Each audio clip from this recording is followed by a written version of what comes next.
In this video, I'm going to be going over and answering the question, does iPage accept PayPal as a form of payment? And if so, how to pay with PayPal on iPage. By the end of this video, you will know whether or not iPage accepts PayPal as a payment method. And if so, I'll walk you through the steps on how to pay with PayPal on iPage. I'll also be providing you with an iPage discount so you can save some money on your iPage domain name and web hosting purchase. You will get up to 75% off iPage hosting plus a free domain name. To take advantage of the iPage discount, just click the link in the description below. A little disclosure, the link is an affiliate link, meaning I'll receive a commission from iPage at no extra cost to you. Plus, you'll get an awesome iPage discount. Let's get started with the iPage PayPal payment tutorial video. So does iPage accept PayPal as a form of payment?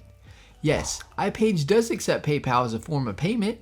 Now let me show you how to pay for PayPal on iPage. At the very end of checkout, under the payment information section, you'll see you can choose to make your payment via PayPal by selecting the PayPal option.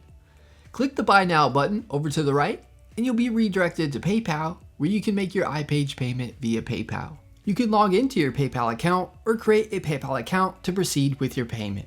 That's all there is to it. I hope this iPage PayPal payment tutorial video helped you answer the question of whether iPage accepts PayPal as a form of payment, along with how to pay with PayPal on iPage. If you haven't already, give this video a thumbs up and subscribe to our channel for more hosting video tutorials. Leave us a comment, we love hearing from you.